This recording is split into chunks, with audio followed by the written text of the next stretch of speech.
Welcome to Inside the Game on the National Soccer Network. Now, here are your hosts, Jonathan Turner and Nathan Wangler.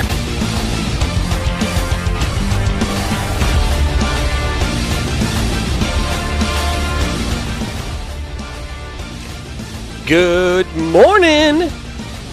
It is Friday, July the 11th. It's Inside the Game here on the National Soccer Network. Jonathan Turner alongside Nathan Wangler. It is the end of another glorious week here around the world, and we are happy to have you along where you're watching near and far.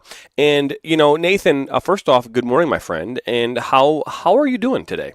I'm doing all right. Yeah, yesterday was fun. Team lost, whatever, in baseball, whatever. It is what it is. You got 132 of them. It's going to happen. I don't get caught up on one or two of them, but that was good. Got to meet up with a broadcasting friend who I have known for probably 2.5 years, but I've never had the chance to actually meet the guy. But he was in town, came to the game, and so we went to a place afterwards.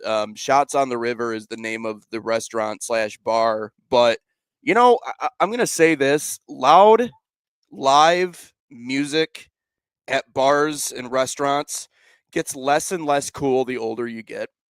Like, there used to be a time where that was like, you know, that was fun. You know what I mean? Loud music, all that other stuff. But, like, if I'm meeting someone for the first time, or if I'm seeing someone for the first time in years, the last thing I want to do is have to scream across the table at them. And I feel like I'm kind of feeling the effects of that today. We're trying to have a casual conversation, and I'm screaming at the guy. So bad selection on my end.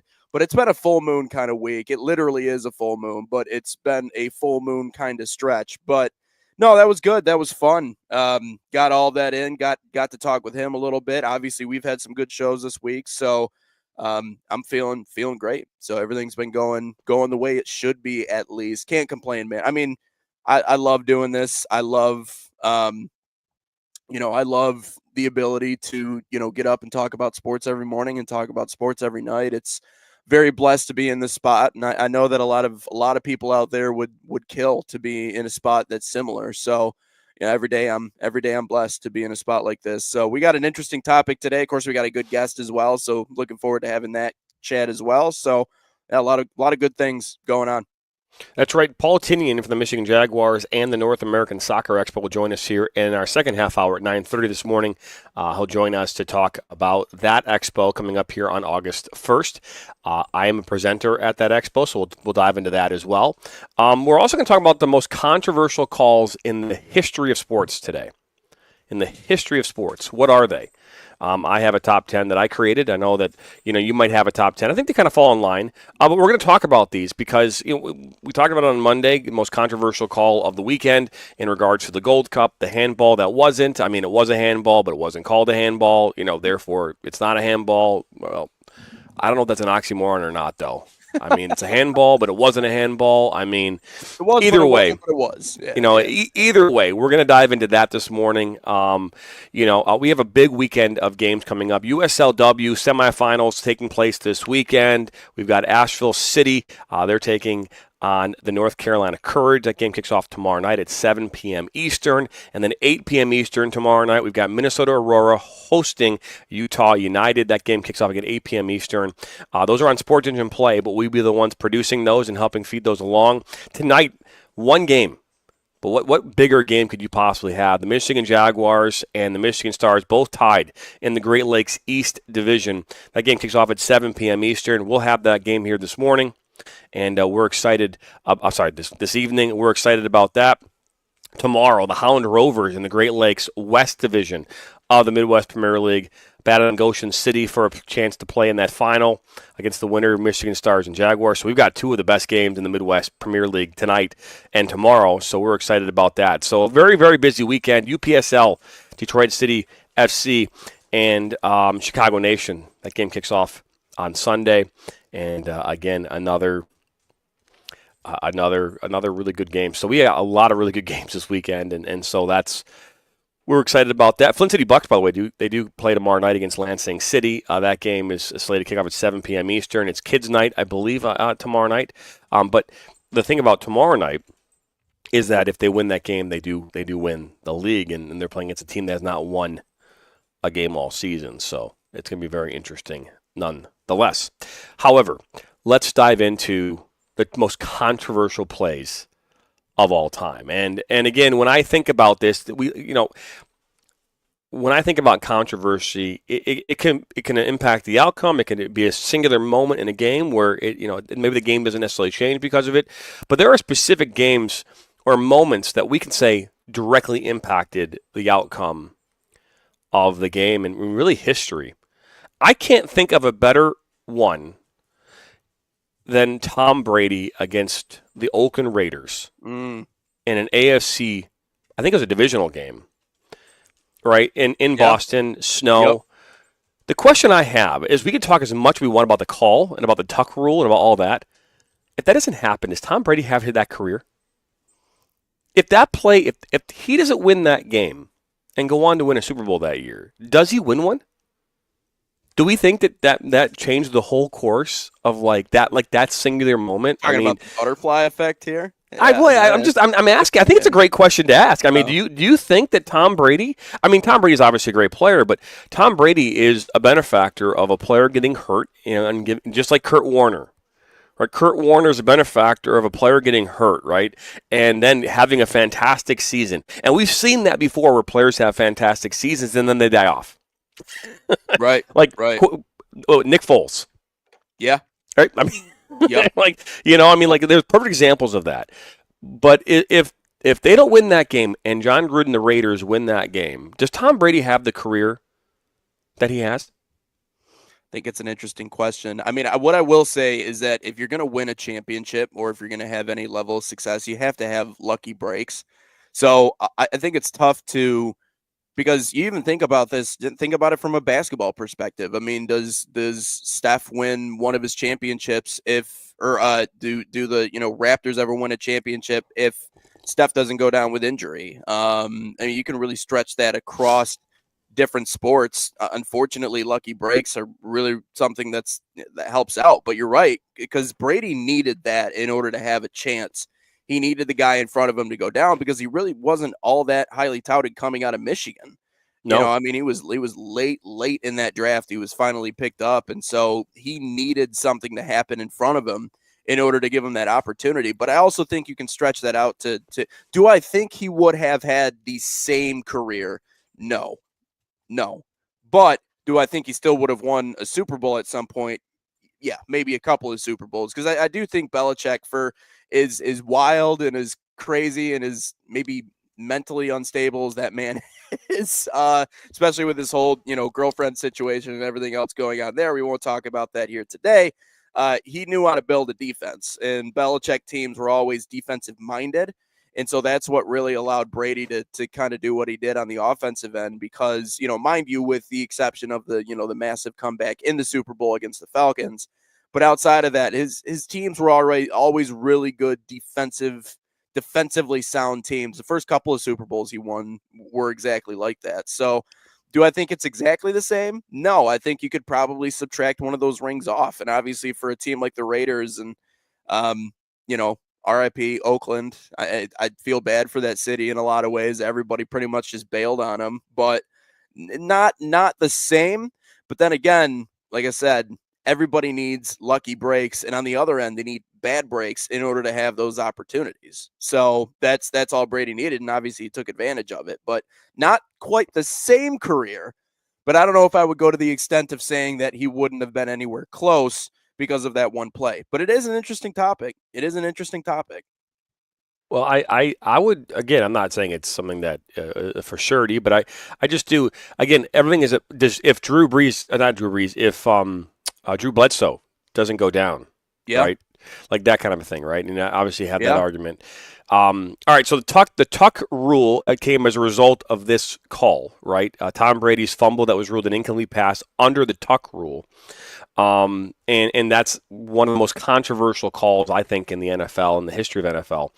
It obviously happened in a playoff game, so this makes a huge difference. And this was a moment where if this doesn't get overturned, then they don't kick that field goal, they don't win that game. Right? So that it's a very, very profound moment in the history of the NFL.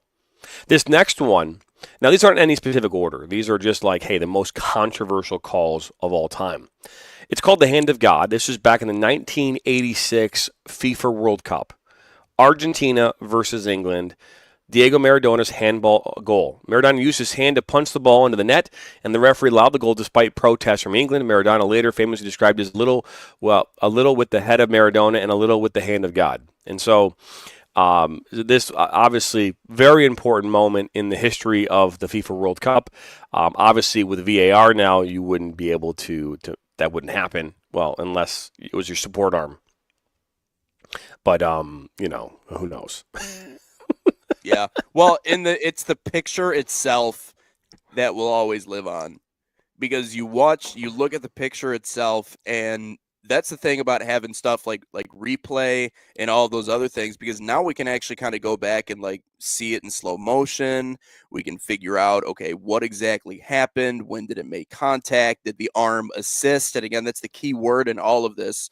And this is what we were talking about yesterday with the U.S. and Mexico. Like, it didn't assist on a goal. It didn't assist anywhere else. It didn't seem like there was intent with it. But even intent is hard to really decipher. But did it assist in putting that ball in the back of the net? It did. And so therefore, I think anyone would tell you that, yes, it 100% should have been called a handball, like without a doubt. But it's that picture, it's that snapshot that will forever live on that we were seeing yesterday. And even in putting this list together, like that's the one that stuck out. I believe that's the one I used in the social media video that I put up yesterday. I'm pretty sure that's the one that I used. But yeah, it pretty clear and evident. But yeah, yep, that one right there. Exactly. And so, I mean, imagine this being in an era where we have something like VAR, or we have, slow motion replay. I mean, that's really hard to argue right there. That was a support arm. I'm telling you, I think it's a support arm. It's a support arm. He was trying to stay balanced midair. He couldn't stay upright, so he had to put his arm up there and punch the ball. Oh, that's great. Yeah. So, I mean, to each their own. But, obviously a very controversial moment in soccer. It's called the Hand of God. Maradona, a fantastic player, using angles to be able to score a goal, and obviously goes down as one of the most controversial calls in soccer in history. The Phantom Touch. This was back in 2009 during the UEFA Champions League. Chelsea versus Barcelona in a semifinal. A non-existent penalty on Chelsea for handball. In the final minutes of the game, Chelsea was denied at least 4 clear penalty calls. The most controversial was the Barcelona's Samuel Eto'o was awarded a dubious penalty. The calls led to a widespread debate over referee bias. So, yeah. Yeah, that's a good one. I think there's one on your list that maybe you didn't include. And I don't know, you can tell me if you did or didn't, but the 1972 USA and Soviet Union basketball game. I did not. Oh, the clock broke. The gold medal game. Yeah. 3 different attempts to inbound the ball. Yeah, there was a very clear fix that was in that game. And I actually watched a full documentary on that game and on that moment. Obviously, the U.S. won the silver medals, but they didn't even show up. They didn't show up. They didn't accept their medals. They didn't accept the result. But there were 3 seconds left in that game, and not one, not two. They got 3 different attempts at inbounding that basketball. And then on the last one, just a Hail Mary heave ends up connecting. They end up winning that game. And, obviously, since things have changed, USSR has fallen in everything. But there were some pretty influential people. I don't know. So it's not their president. I don't know, what did they call the head man in the Soviet Union? The Tsar, I guess. I'm not sure. But he was at the game. And so there's video of him coming down to the scorer's table and having these quiet conversations, like into the ears of the people who are working at the scorer's table. And all of a sudden, now we got 2-3 different attempts to inbound the ball. Now the Soviet Union is scoring. And that,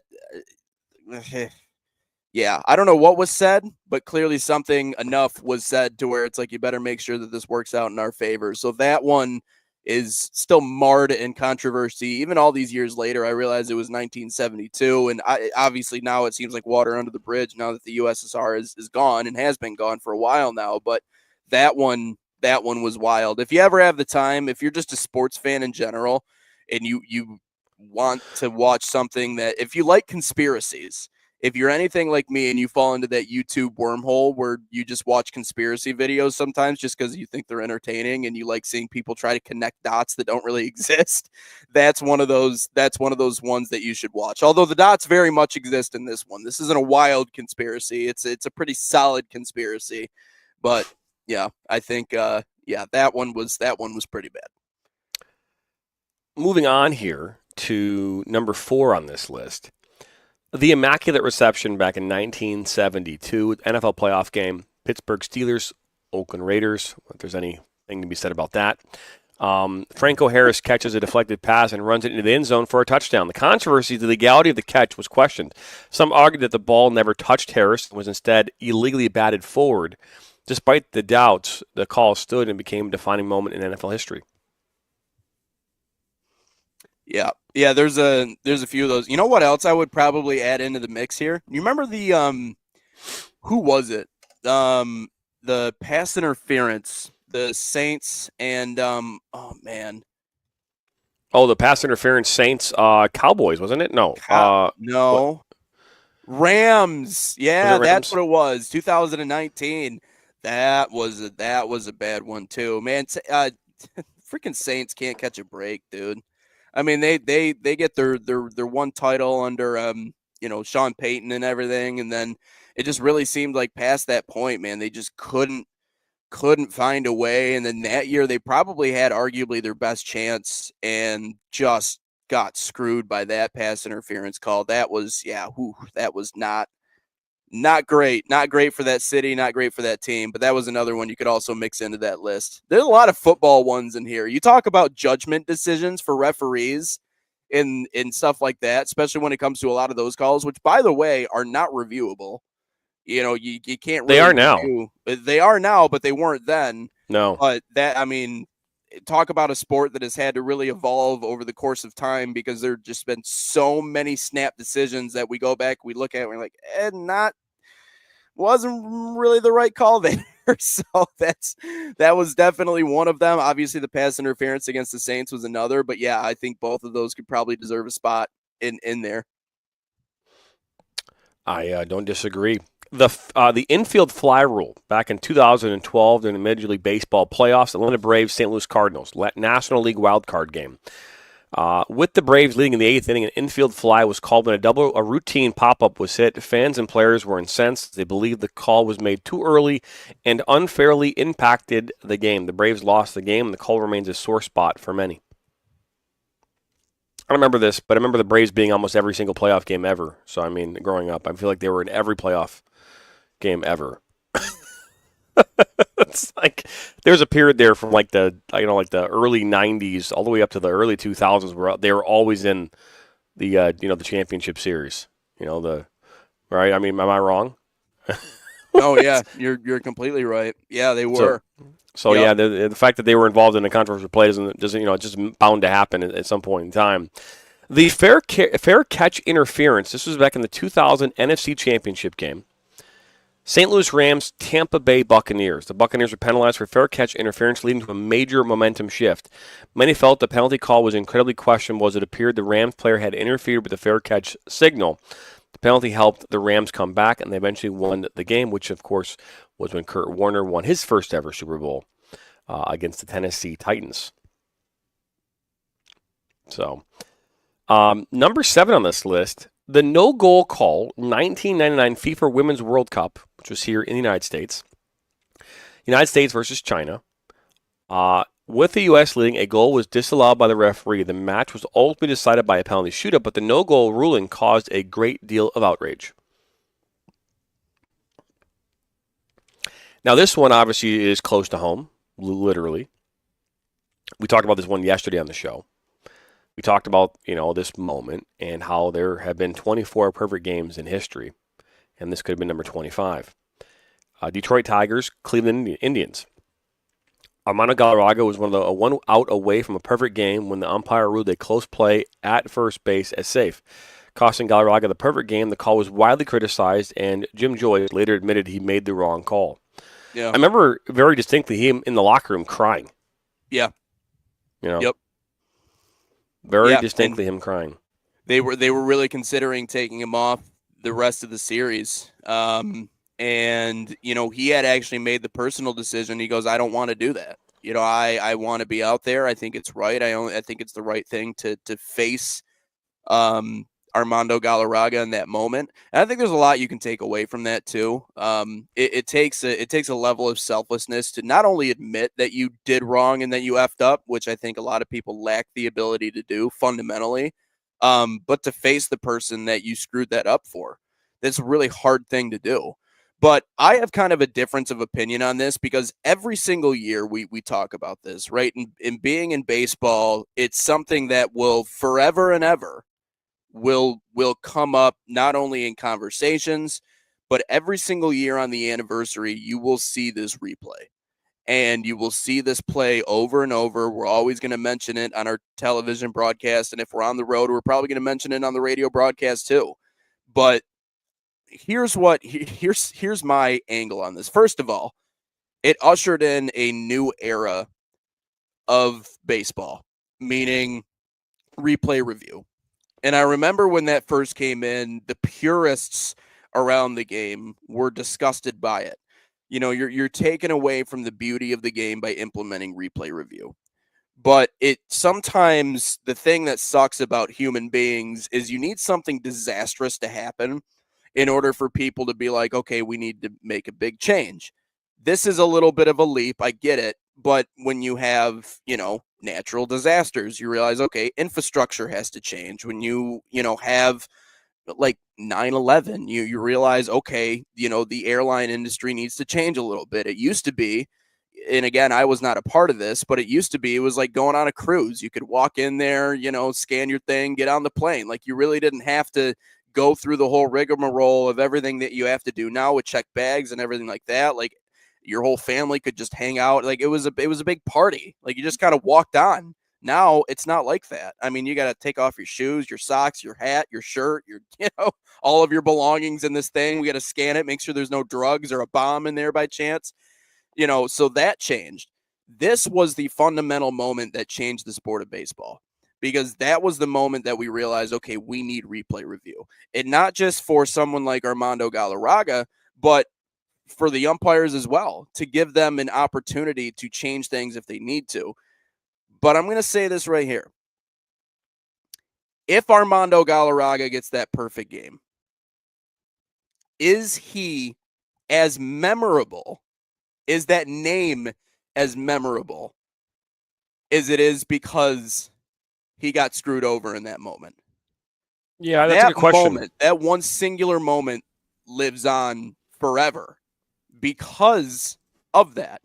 In a lot of ways, you could argue that he was the reason, alongside Jim Joyce, that replay became available in Major League Baseball.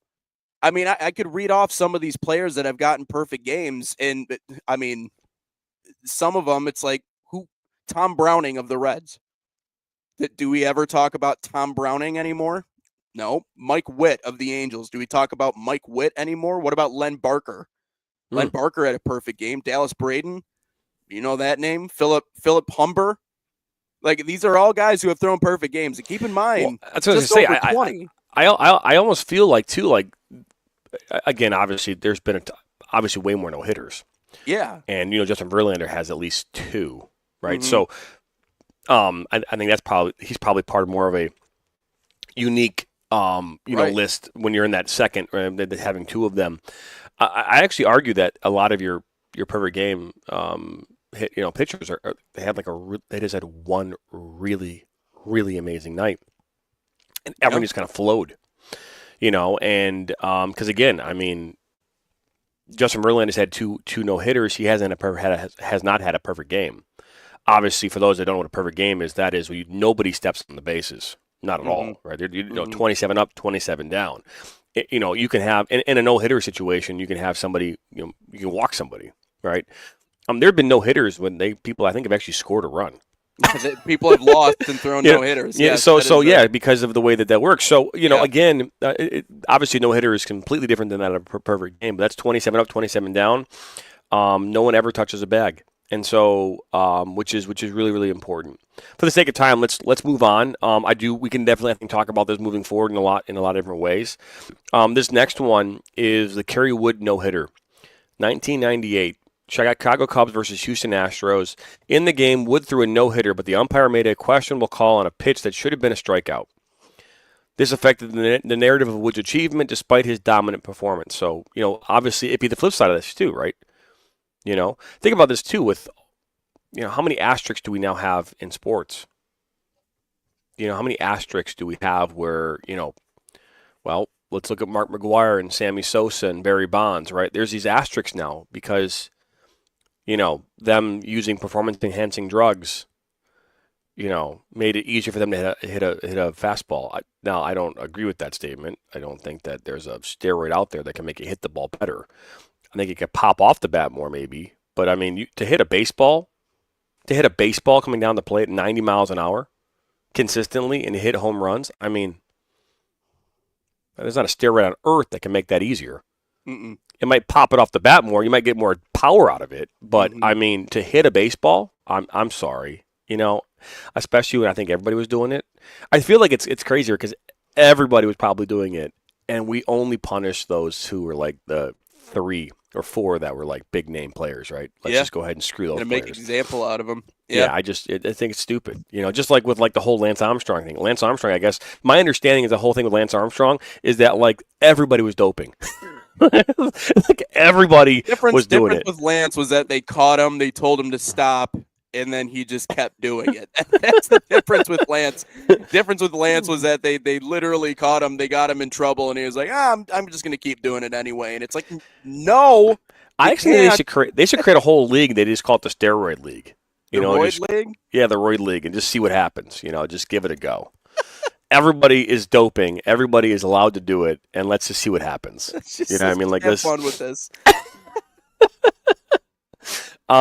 Moving on to number 10 here. Tennessee-Florida pass interference call from 2004. Tennessee Volunteers versus Florida Gators. Controversial pass interference penalty against Tennessee. In the final moments of the game, a questionable pass interference penalty was called on Tennessee, which handed Florida a victory. Many believe the call was an overreach and gave Florida an unfair advantage.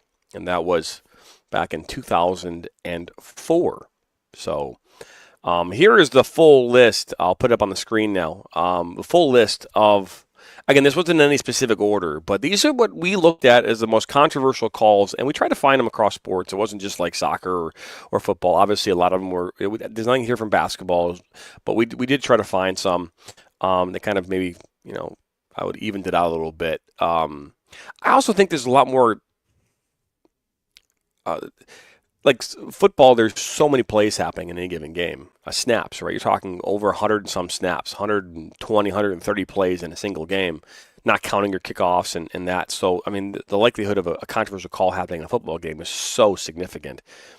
Baseball, I mean, from an umpire behind the plate standpoint, you're talking about all these pitches that come in. So a strike, a ball, like those there's a lot of that happens in a baseball game. You're talking about pitchers who, I'm not sure the exact average pitch count for each team in the game, but it's got to be well over 130 pitches in a game, 140 pitches, and that's per team. So that's almost 300 chances for an umpire to, make the wrong call. And then you throw the fact that there's 27 outs and you've got different umpires at different places to make the call. Not counting stolen bag. I feel like there's just a lot going on. We didn't talk about like hockey, which obviously from a speed of play standpoint, hockey is, significant. Roids help the players hit a ball with a broomstick. Yeah, right. That sounds correct. Yeah, I mean, it's, and again, it's entirely. That's why I laugh about this. It does give you an advantage, though. Well, I probably. I mean, I'm not going to sit here and say it doesn't give you an advantage, but I mean, we're talking about hitting a right. You have to hit the ball. I mean, again, it's what happens after you hit the ball. That's what it is. Is it going to make you hit the ball better? Hit the ball? No, it's not. You have to still be able to hit the ball. And that, to be fair, that is the issue that players have across the world when it comes to playing baseball is Oh, yeah. you have to still hit the ball. Yep. You know? Yep. And so I don't dispute that once the ball is hit, it might go further. Remember Sammy Sosa corking his bat?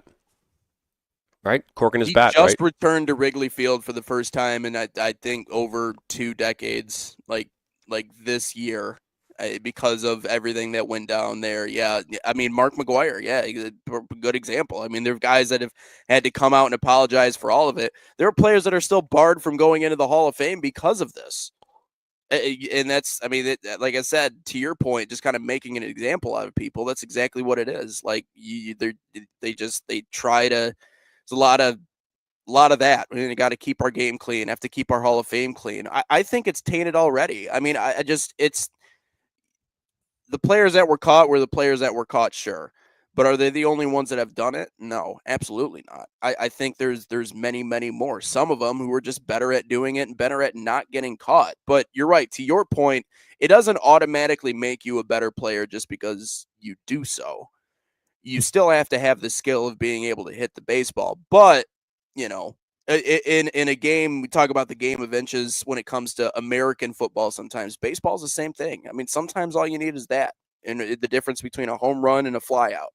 You know, so it does make a difference. It does provide an advantage. Obviously, being able to recover physically, steroids make that a lot easier. You know, makes you feel like Superman a little bit. But does it make the entire difference at the end of the day? No, probably not.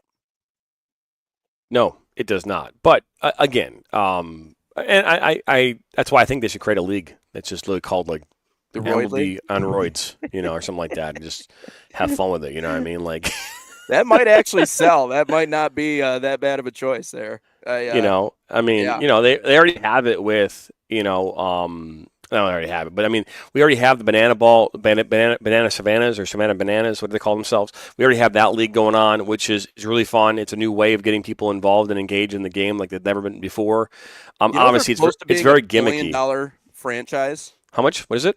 They're close to being $1 billion business. Yeah, probably. It's a new take on the game, and it's No, obviously man. the problem with that league and the problem with that in general is that it's not about baseball. Yeah.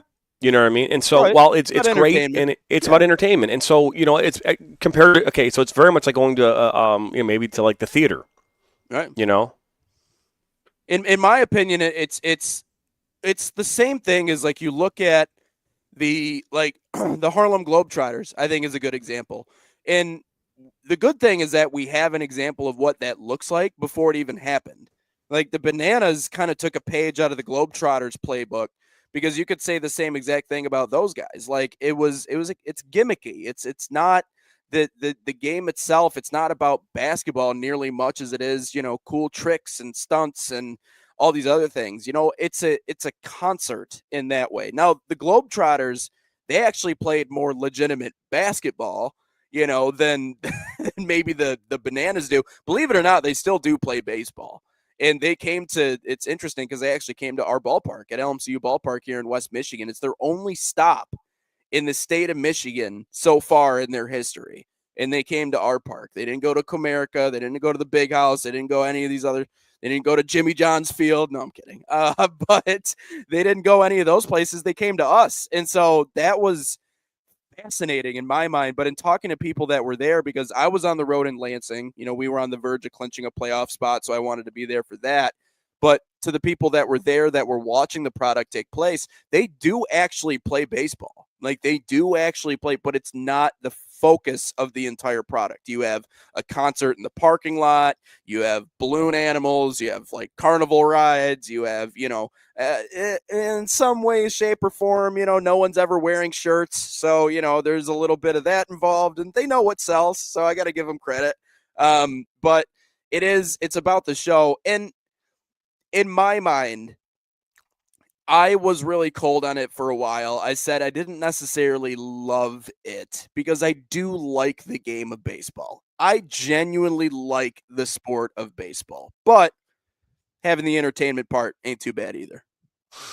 No, I definitely agree. And again, I mean, when you look at it from the standpoint of how do you engage, and this is why soccer in this country has been like a really great growing thing when it comes to the professional game, is because when you go there in these environments, they are electric.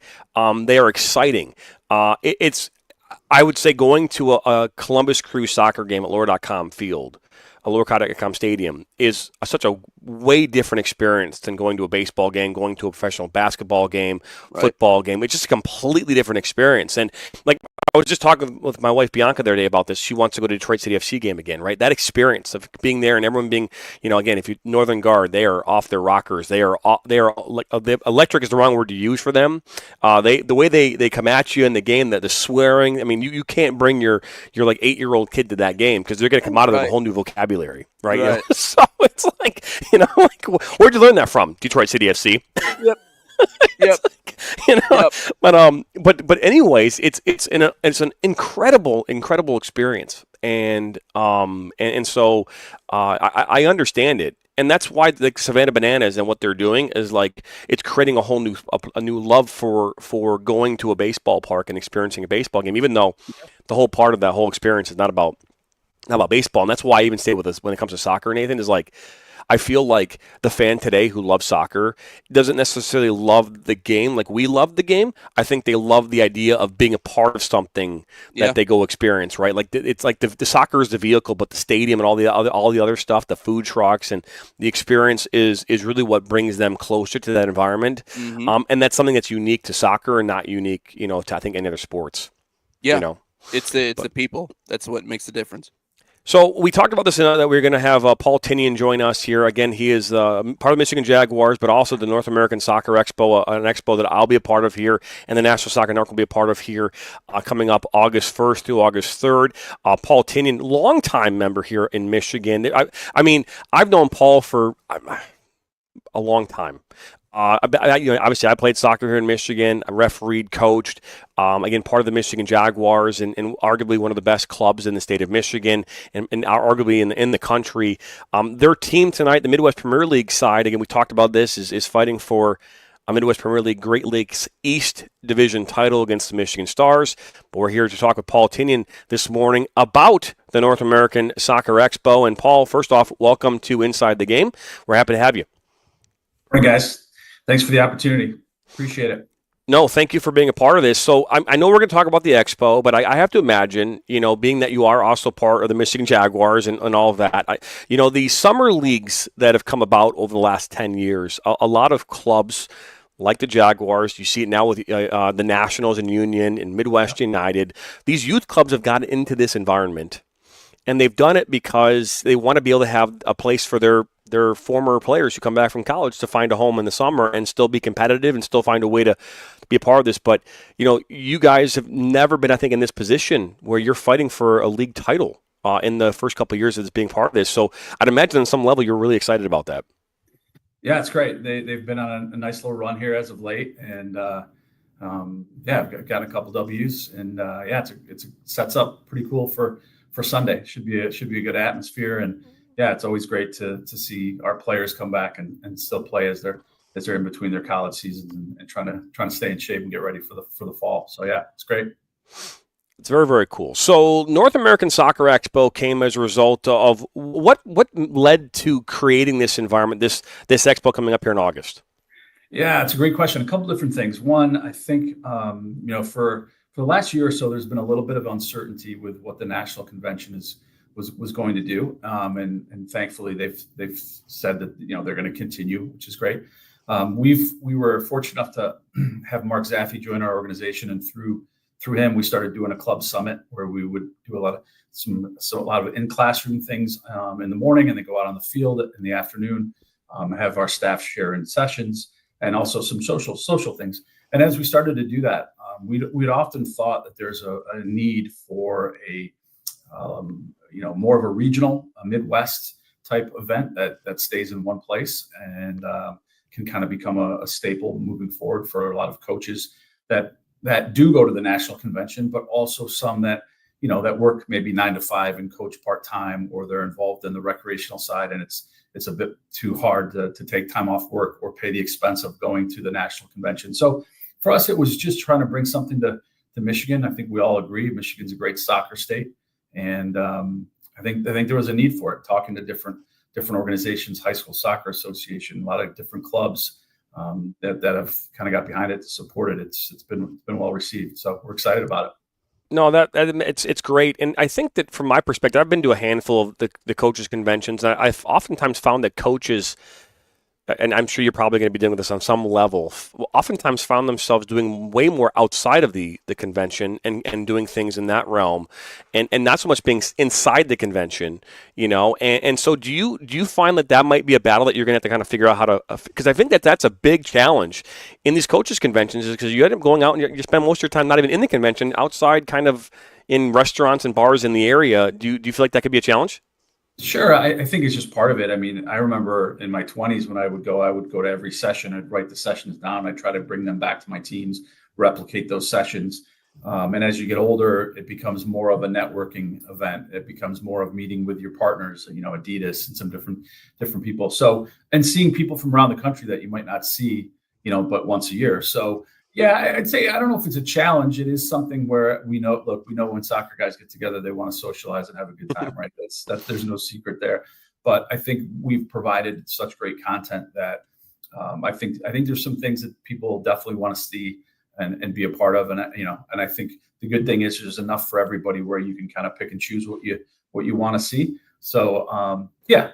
And again, we encourage the social part of it. We're having a big party on Saturday night with a local band called the Killer Flamingos, who are pretty well known, a pretty well known cover band. And that's it. Soccer's fun. Getting together with everybody's fun. And we wanted to kind of capture everybody and at least try to invite everybody to a big party on Saturday instead of being in different bars, different restaurants, different groups. Let's get everybody together and enjoy ourselves. It's nice to meet you, Paul. I'm curious to lead this one off. What's the set list for the Killer Flamingos? Now you got me curious. Yeah, you know what? We haven't seen it yet, but I joke with my daughters. It'll be a lot of up and coming stuff, like Journey and all that kind of stuff. Up and coming. All the stuff that all the young kids like, right? Right. But yeah, no, I've seen them live a couple different times, and they're amazing, and they play all different kinds of stuff. So they keep everybody going. They're great, good band. They're very entertaining. So looking forward to that part too. And with this being a couple of years down the line, you mentioned how Michigan is a great soccer state. And, I just started working with JT a couple of years ago, and I've seen that firsthand. I think specifically on the east side, there's a lot of talented players, a lot of talented clubs, you guys included. What is it? Do you see the involvement continue to increase with having this event? Are there more clubs, more directors, more coaches that continue to get involved in this year by year? Sure. Yeah. Listen, we've got some great partners, outside the club space like Adidas and Sprocket, Soccer Village, Little Caesars. And now we're starting to get other clubs behind it too, like Midwest United was just announced as a club partner with us. Midland Soccer Club. There's quite a few, that Michigan Tigers. So a lot of local guys that are supporting it, bringing their staff to it to try to get them involved in the educational piece. I just see it as it's going to grow year after year if we do a good job, right? And so 3 weeks out, I think we're pretty confident with the different people that we have coming in. Very fortunate that MLS Next is bringing in 3 different academies, and they're going to do a 3-hour course where you can get a certificate afterwards. We're talking with the National Coaches Association as well about doing something. So yeah, we've got some nice, I think, attractive courses, and not just on the field sessions or some interesting talks like with Alexi Lawless that I think that'll drive some traffic and people will be excited to see it. But yeah, 100%. We know it's year one, and it's like everything else. If you put on a good show, put on a good product, like you guys are growing so much, we hope to do that and expand on what we've set up this year.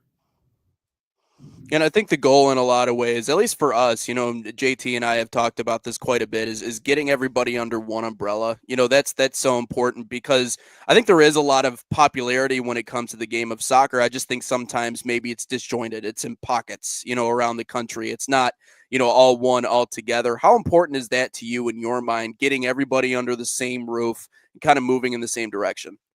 Yeah, another great question, because that's something that we've made sure that we've told everybody we want this to be an inclusive event. And you're 100% right. Soccer becomes very fragmented. You're a GA club, or you're an ECNL club, or you're an MLS club, and you do get kind of labeled with the platforms that you're in. But this is truly something that we want from everybody.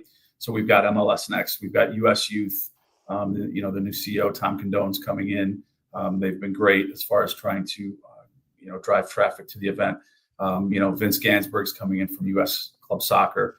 Dave Simeone, we've been back and forth this last week from United Coaches. So and a GA presence. So yeah, we want this to be for everybody, whether you're a recreational coach, whether you're a high school coach, or you're at the professional level. We want this to be something where you can come in and feel like you get some value, not just educationally, but socially and networking and enjoy the experience. But yeah, this is something that's meant to be for everybody that's involved in the game. Now, obviously, this expo is it designed for administrators, coaches, and clubs, or is it also designed for a mom and dad who wants to learn more about the game of soccer and be a part of it? Is it more geared towards the administrative and coaching side of the game? Yeah. So we've recently had some parents that have started to sign up because there's going to be a college recruiting piece. There's also going to be something fun on Friday where we've got a group of girls that are coming down. We've got an inflatable pitch, the 3v3 inflatable pitches. They're coming in and putting a pitch up, and there'll be some kids playing on Friday night when we open up the vendor hall, with the booths and some drinks and some food. So yeah, we're starting to see some parents that are interested in a little bit more, impact training on Friday. I'll do development from 5 to 20 as far as your physical development and athletic performance, that type of thing. So I think that we're starting to see some parents that are interested in it and just kind of want to get a better understanding of, the game, not just from their club or just from their soccer coach or from people that they know, but try to maybe peel back some of the layers and get an inside track. There are a couple of admin pieces, but we hope to expand on all the tracks, but it's mostly a player development, coaching, education track. That's where it's most focused on right now. But I think, we've also talked about with the state of Michigan about doing a referee cert at the event and getting them on a field as we close down the event on Sunday from working on referee mechanics, which we know is an important piece. We've talked about for years about the referee shortage. So we're trying to sprinkle in just a little bit about everything from referees to administrators to coaches, directors, but it is more coaching focused than it is anything else at the moment.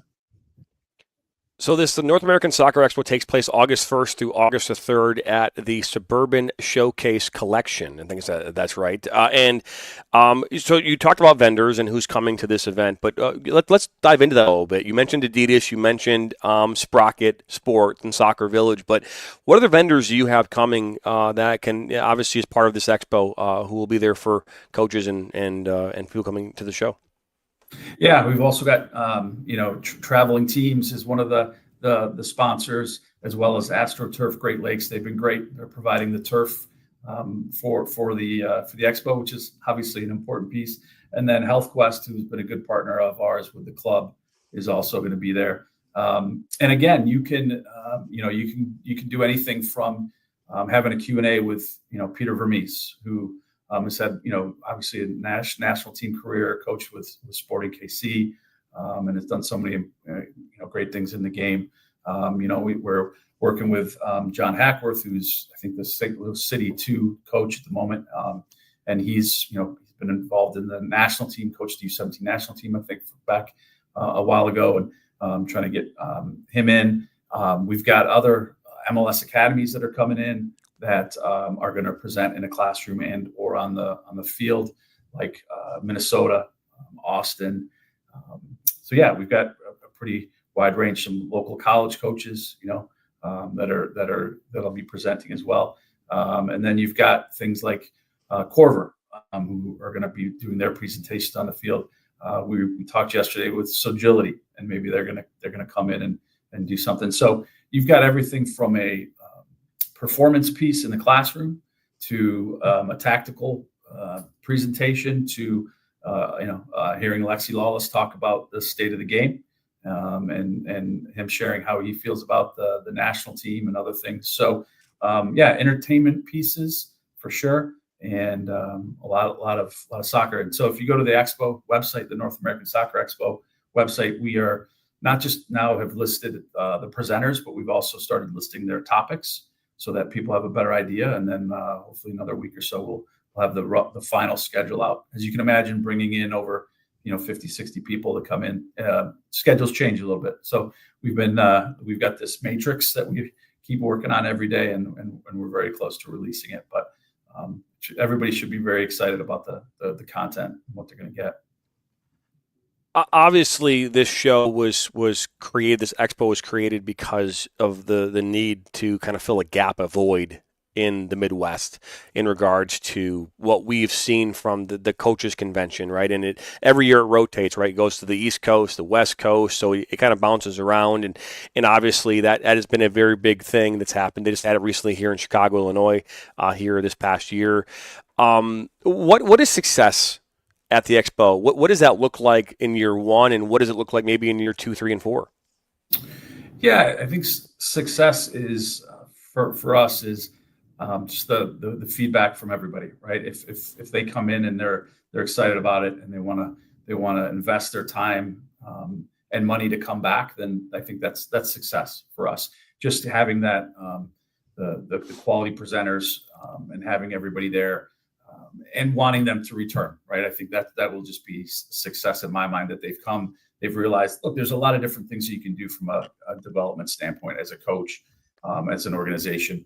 And if they feel like when they've come that they want to return and they want to bring more of their staff, they want to bring more of their coaches or admins, directors, I think that'll be successful for us. So, we're focused on making it the best it can be in year one. And knowing that we'll throw more resources to it in year 2, trying not just to make it bigger, but better and improve in every way. Whether, we want each presenter to have a great experience. We want every attendee to have a great experience. I think the good thing is from being at the Suburban Showplace, the 4 classrooms that we have and the field and then the vendor hall it's very compact. So in a lot of the cases, you have to walk, 5, 10, 15 minutes to go get to a different part of the convention center. It's very compact where we're at. So it should feel pretty tight with a lot of people there. And it'll be a great experience for everybody. I think this is the most important question of the entire thing. I really have to premise this. I really think this is going to be the most important answer as well, coming from you. Yeah. I'm coming there on Friday, Saturday, or Sunday, and I'm hungry, right? I'm really hungry. What kind of food will be available on site? That's a great question. I thought you were going to ask me about candy, because I think that's where you go with it. No, so it's a good question. Friday night, there's 2 hours from 5 to 7 in the where all the vendor hall, the exhibit hall. Sorry, there'll be drink tickets and food for everybody, and then they at the Suburban Showplace have a cafe, restaurant, concession stand area where they're going to be selling sandwiches and burgers, all that kind of stuff. And then on Saturday night, as part of registering for the event, there'll also be food at the party.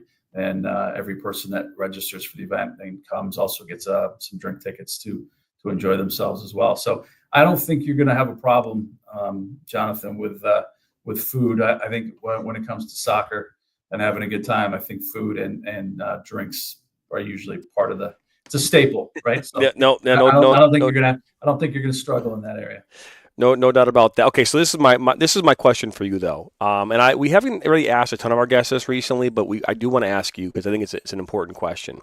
If today was your last day on Earth, if this was it, you knew it was it, and you had a chance to have a meal, your final meal, and I mean everything, so from getting an appetizer all the way to the last course, what would that meal be?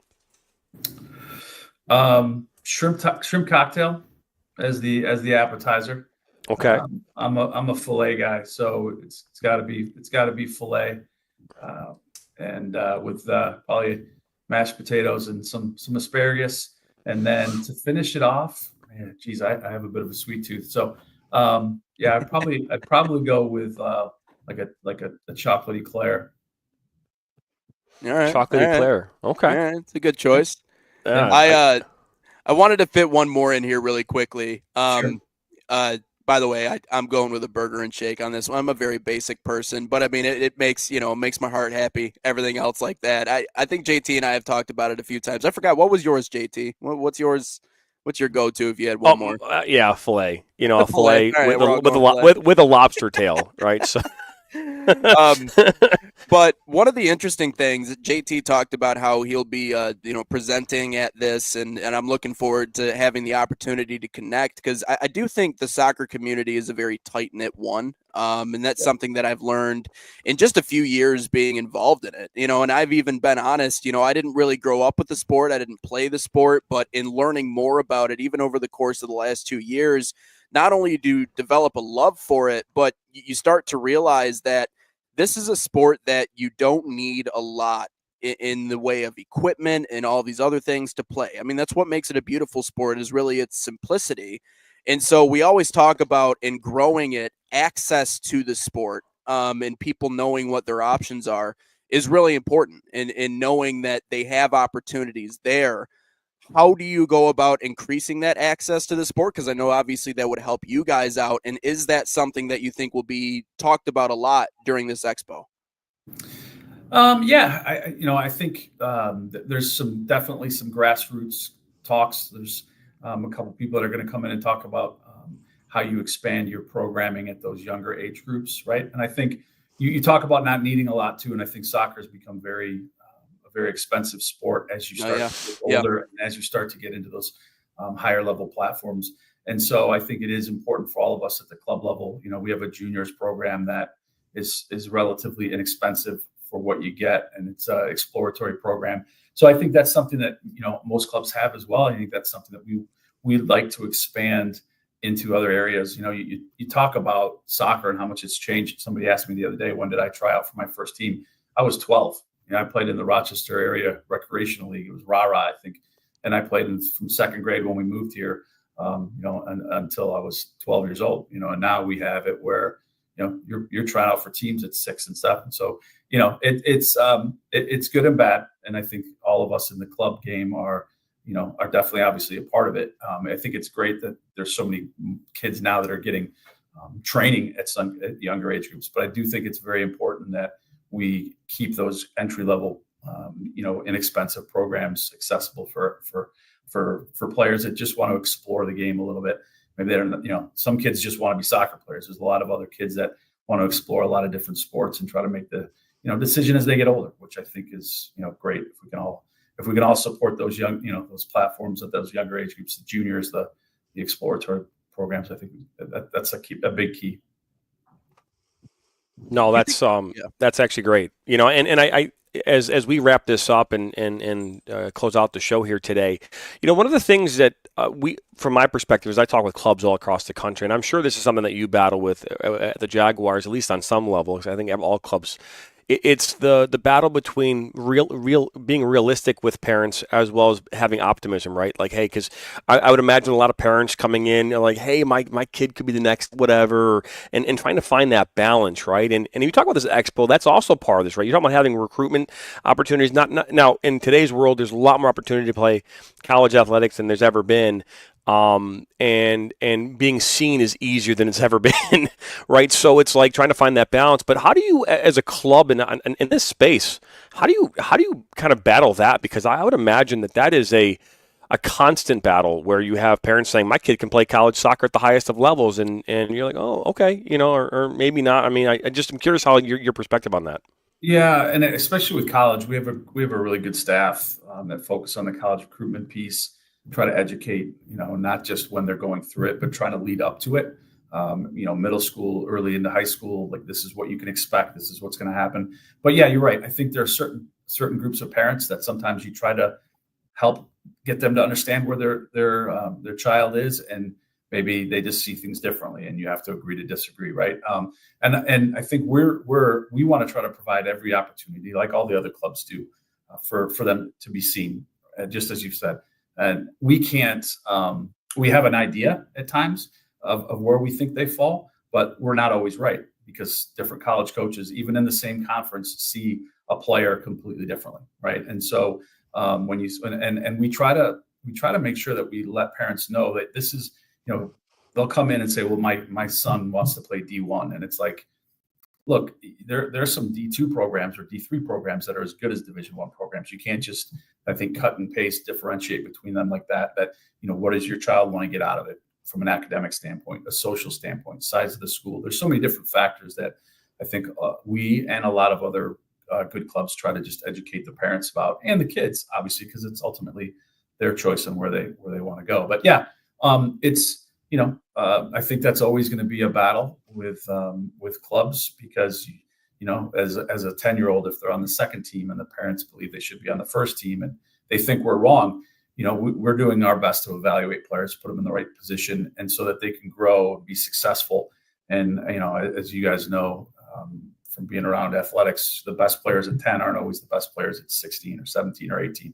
And it's making sure that they continue to develop technically, tactically, and I think most importantly, having fun and enjoying the game. And so, it's always going to be a battle at times. And there's a ton of great families out there that do support, the guidance that we're giving.